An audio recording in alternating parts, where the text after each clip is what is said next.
Через Ормузский пролив проходит пятая часть всей нефти планеты. Но ОАЭ решили просто вычеркнуть его из своих маршрутов.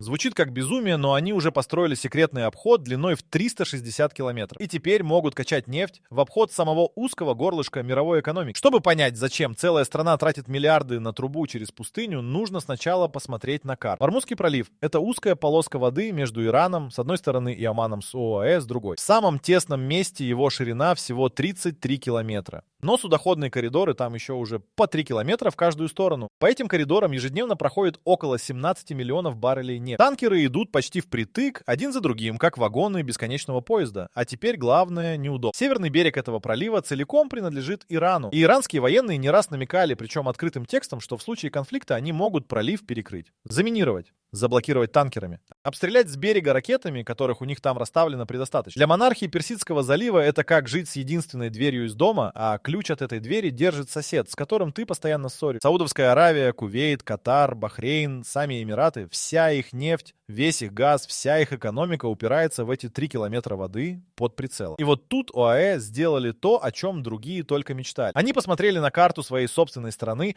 и заметили одну деталь, которую большинство людей вообще никогда не замечали. У Эмиратов есть кусочек территории, который лежит по ту сторону гор, за пределами ловушек, с прямым выходом в открытый океан, куда иранским кораблям уже не дотянуться. Оставалось только придумать, как перебросить туда нефть с главных месторождений. Через горный хребет, через пустыню, в обход всего, что может стать полем боя. И то, что они построили ради этого, работает уже больше 10 лет, но почти никто за пределами нефтяной отрасли о нем даже не слышал.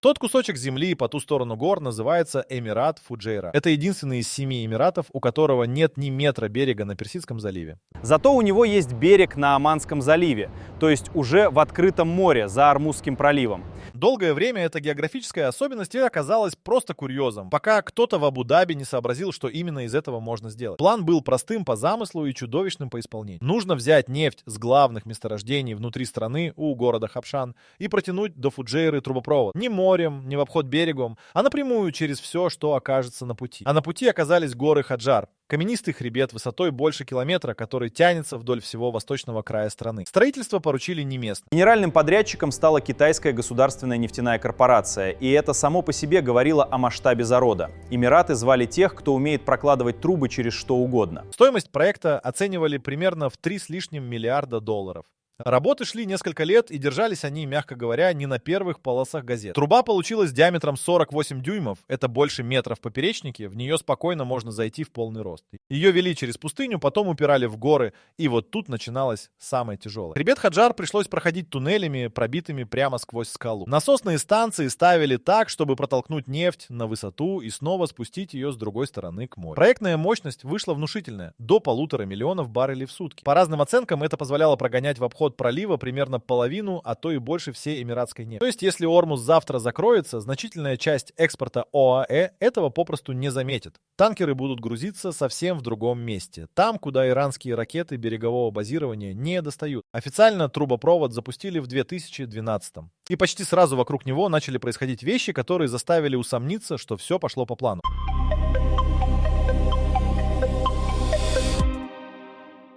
Первая проблема оказалась не в трубе, а в самом Фуджейре. Когда танкеры пошли грузиться на новом терминале, выяснилось, что порт к такому потоку просто не готов. Причалов не хватало, глубины местами не позволяли принимать самые крупные суда, а инфраструктура вокруг едва поспевала. Обход построили, а вот выход из обхода оказался узким местом сам по себе. Эмираты взялись это исправлять, причем с размахом. Фуджейру начали превращать в один из крупнейших бункеровочных хабов мира, то есть в место, где суда не только грузят нефть, но и заправляются топливом сами. Строили новые причалы, рыли дно, возводили гигантские хранилища. К нефтяным резервуарам добавили подземные. В скале выдолбили каверны, способные держать миллионы баррелей на случай, если что-то пойдет не так и запас понадобится прямо здесь. А пойти не так могло очень многое, потому что вокруг Фуджейры стало неспокойно. В мае 2019-го прямо у берегов Эмирата на рейде, где танкеры ждут своей очереди, повредило сразу 4 судна. По корпусам ниже ватерлинии кто-то поставил заряды. Аккуратно, чтобы не потопить, но чтобы вывести из строя. Никто ответственности не взял. Пальцы, разумеется, тут же начали показывать в сторону Ирана, тот все отрицал.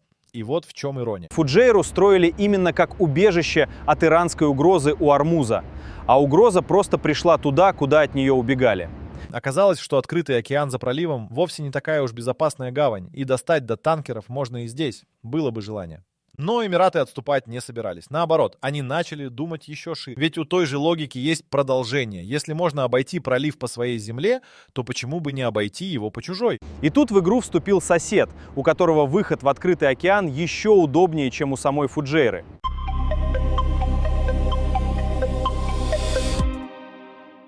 Этим соседом стал Оман. Достаточно снова взглянуть на карту, чтобы понять, почему на него смотрели с завистью. У Омана есть порт Дукм, и он лежит уже совсем далеко от пролива, на побережье Аравийского моря, лицом прямо в Индийский океан. Оттуда до Ормуза сотни километров. Никакие мины, никакие береговые ракеты, никакая блокада горлышка залива это место в принципе не касаются. Это выход, до которого Ирану просто не дотянуться. И вот тут замысел становится по-настоящему масштабным. Речь пошла уже не об одной трубе через горы, а о целой системе, которая должна вытащить нефть Персидского залива в открытый океан, полностью минуя опасную воду. Проекты трубопровода из Эмиратов и Саудовской Аравии в сторону Оманского побережья обсуждались всерьез с цифрами, с инвесторами, с участием китайского капитала, который вкладывался в Дукм огромными суммами. Общий масштаб этих замыслов измерялся десятками миллиардов долларов. И вот что поражает, если сложить всю картину целиком. Богатейшие нефтяные монархии планеты, которые качают нефть буквально из-под ног, готовы закопать в песок и продолбить в скалах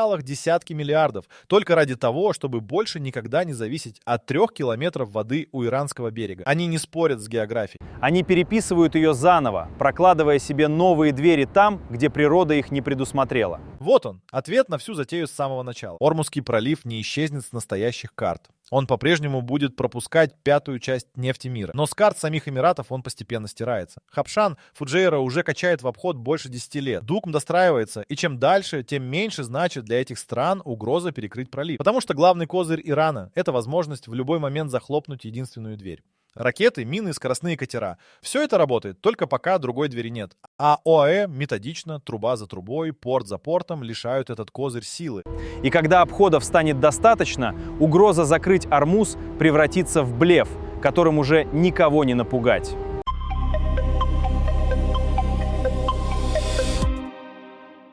Проверка на прочность пришла не в виде военного удара, а в виде голосования. Летом 2025-го иранский парламент после очередного обострения всерьез обсуждал закрытие Ормузского пролива. Мировые цены на нефть дернулись вверх, аналитики забегали, страховщики пересчитывали риски по танкерам. Но за 10 с лишним лет до этого момента Эмираты успели подготовиться, и их часть экспорта уже не висела целиком на этой ниточке. При этом важно понимать честную цену этого спокойствия. Даже полностью загруженный обход через Фуджейру не заменяет пролив целиком. Значительная доля нефти самих ОАЭ, а тем более Саудовской Аравии, Кувейта и Катара, по-прежнему уходит именно через Ормуз, и другого пути у большинства из них нет. Эмираты выстроили себе запасной выход, но соседи в этом смысле остались куда уязвимее. Именно поэтому вокруг Оманского Дукма сейчас крутятся такие деньги. Китай вложил в этот порт и промышленную зону, вокруг него миллиарды, строятся нефтеперерабатывающие мощности, резервуары, причалы под супертанкеры. Логика та же, что была у Фуджейры 10 лет назад, только вынесенная еще дальше от опасной воды, в точку, до которой иранский флот при всем желании не доберет. Карта региона от этого меняется тихо, без громких заявлений. Появляются новые нефтяные узлы там, где еще недавно был пустой берег. Прокладываются трубы через хребты, которые тысячи лет считались непроходимыми. Порты на краю Индийского океана из рыбацких поселков превращаются в стратегические ворота. А самое любопытное в этой истории то, что труба, с которой все началось, до сих пор не работает на пол. По разным оценкам, магистраль Хабшан Фуджейра долгое время прокачивала заметно меньше своей проектной мощности, просто потому, что в спокойные годы возить нефть привычным путем через пролив дешевле и удобнее. Многомиллиардный обход стоит наготове, как запасной парашют, который дергают только в крайнем случае. И в этом весь замысел. Эмираты платили не за то, чтобы качать нефть по-новому каждый день. Они платили за то, чтобы в тот день, когда иранский парламент снова заговорит о минах в проливе,